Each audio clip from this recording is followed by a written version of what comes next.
लेकर आए हैं। तो राजकुमार को धर्म की भी शिक्षा दे दी और परोपकार की भी शिक्षा दे दी। ये है उचित सिखावन। अन्यथा तो विश्वामित्र जी अगर कुछ बोलते तो जेल में चले गए होते, चूंकि पहले से ही इनका झगड़ा था। विश्वामित्र जी से पहले से ही ये दशरथ जी का परिवार नाराज रहता था, क्योंकि उन्होंने हरिश्चंद्र को नाकोचने बिनवा दिए थे। वशिष्ठ जी से इनकी तू मैं थी, इनकी बोलचाल नहीं थी। ये तो मौका ही देख रहे थे कि आ गया, चलो अब फंसाते हैं। लेकिन विश्वामित्र जी जानते थे कि कैसा राजा के साथ व्यवहार और वाणी बोलनी चाहिए, और बोले और पूरा काम हल हो गया। उसी समय भगवान ने निर्णय कर लिया कि पहले मैं वन में जाऊंगा, पूरे राज्य का विचरण करूंगा, एक एक नागरिक से मिलूंगा, नगरवासियों से मिलूंगा, गांववासियों से मिलूंगा, वनवासियों से मिलूंगा, महात्माओं से मिलूंगा, संतों से। सकल मुनन के आश्रमन जाए जाए सुख दी। यह है उचित शिक्षा। बिल्कुल तरकीब से, दुलार से विश्वामित्र जी ने उचित शिक्षा दे दी। थोड़े और आगे बढ़िए। गौतम ऋषि की पत्नी अहिल्या पतिव्रता है, इतने बड़े तपस्वी ऋषि की धर्म पत्नी है, लेकिन माताओं में भोग के प्रति, जेवर के प्रति, सुख साधनों के प्रति मन के कोने में एक आकर्षण छुपा रहता है। काश हमारे पास भी ये 4 कील होती, काश हमारे पास भी ये होता। दूसरे के सुंदर वस्त्र देखकर, दूसरे का सुंदर जेवर देखकर, दूसरे का। और इसलिए माताओं को पता नहीं कहाँ से शिक्षा ऊपर से मिलकर आई है कि वो अपने शरीर को सजाने के लिए कम श्रृंगार करती हैं, सामने वाली को चिढ़ाने के लिए ज़्यादा करती हैं, ज़्यादा करती हैं। भाई सोने के जेवर हैं, इनको भीतर रखना चाहिए, बाहर काय को लटकाने। ये चेन है, जो भी उसका जो हार उर होते हैं, आपने देखा होगा, सोना शरीर से टच होना चाहिए। सोना जो है शरीर से टच होना चाहिए। इससे शरीर के अंदर का जो रक्त का तापमान है, रक्त की गति है, वो संयत रहती है, वो ठीक रहती है। ये औषधि है। इसलिए हमारे शरीर में जहाँ जहाँ नाड़ी बोलती है, नाड़ी केवल यही नहीं होती है, नाड़ी शरीर में 20 जगह होती है। जहाँ जहाँ नाड़ी धड़कती है वहाँ वहाँ सोने के आभूषण पहने जाते हैं। यहाँ चूड़ी, अंगूठियाँ, बाजूबंद, कान के कुंडल, ये वो। और इसलिए हमारे देश के सभी पुरुष भी ये आभूषण पहना करते थे। ये श्रृंगार के लिए नहीं है, ये शरीर के शोधन के लिए। लेकिन भीतर कोई नहीं पहनेंगे, वो ऊपर लटका लेंगे। और केवल लटका ही नहीं लेंगे, बार बार पल्ला ऐसे करेंगे, बार बार देखो, बार। तू अहिल्या जैसी दिव्य नारी स्वर्ग के भोगों के प्रति आकर्षित हो गई।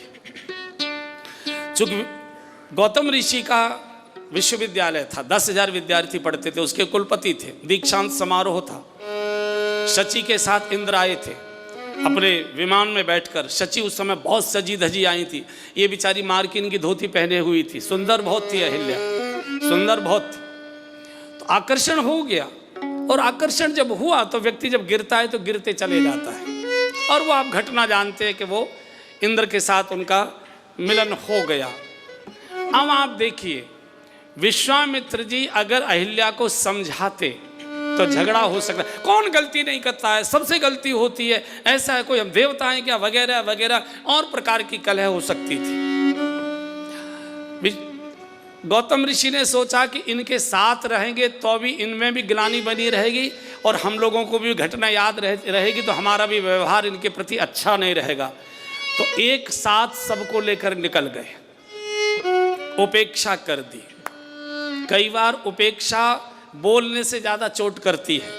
आप किसी से मिलना जुलना बोलना बंद कर दीजिए, उस पर ज़्यादा चोट पड़ती है।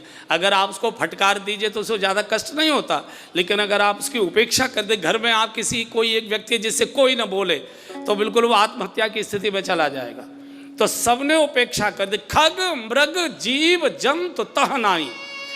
अगर सब लोग रहते तो अहिल्या अपनी सफाई देने के लिए दिन भर यही चर्चा करती, इसी में डूबी रहती। गौतम ऋषि चाहते हैं कि तपस्विनी की पत्नी है, मेरी धर्म पत्नी है, तपस्या में रत थी, भोग के प्रति गलती से आकर्षित हो गई, अब इसको इतना शून्य कर दो, इतना शून्य कर दो, इसको भोग याद ना आए, इसको हर समय भगवान ही याद आए, उपेक्षा में ही भगवान याद आया करते हैं। इतनी शून्य हो गई और सबको अहिल्या भी भूल गई, पत्थर हो गई, माने बिल्कुल स्थिर चित्त होकर भगवान के चिंतन में बैठ गई। और जब भगवान के चिंतन में कोई बैठ जाता है तो भगवान की मजबूरी है कि स्वयं चलकर उसके द्वार पर आता है, भक्त को नहीं जाना पड़ता, भगवान को ही आना पड़ता है। भगवान आ गए, भगवान आ गए। विश्वामित्र जी हाथ पकड़कर ले आए और ऐसे में कोई न कोई संत, कोई सदगुरु कृपा करता है, बहुत उपेक्षा का जीवन जी रहा है, बहुत संकट में है, बहुत दुखी है, दिन रात रो रहा है, प्रभु कृपा कर, कृपा करो रघुवीर। विश्वामित्र जी ने हाथ पकड़ लिया भगवान का। गौतम नारी शाप वशे और उपल देह धरि धीर, चरण कमल रज चाहती, अब कृपा करहूं रघुवीर। स्थिर होकर बैठ गई, उदासीन होकर बैठ गई, कृपा द्वार पर स्वयं चलकर आ गई, कृपा करो रघुवीर। और जैसे भगवान ने स्पर्श किया, अहिल्या जी प्रकट हुई, अहिल्या जी खड़ी हो गई। उन्होंने गौतम ऋषि को उल्टा सीधा नहीं बोला, बोले भगवान किससे भूल नहीं होती है, आदमी तो भूलों का पुतला है, गलती किसी से भी हो सकती है, ठोकर किसी को भी लग सकती है, कितने भी सावधानी से चलिए कहीं ना कहीं कांटा चुभ ही जाता है, कहीं ना कहीं ठोकर लगी जाती है। ऐसा क्या मैंने अपराध कर दिया, एक जरा सी भूल हो गई, ऐसा कह सकती थी।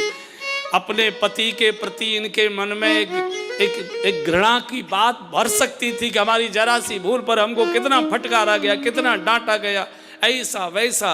लेकिन आज उस उपेक्षा का और सिखावन का परिणाम क्या हुआ, भगवान से शिकायत नहीं करती, वो क्या कहती है, मुनि श्राप जो दीना अति भाल कीना, मुनि श्राप जो दीना अति भाल की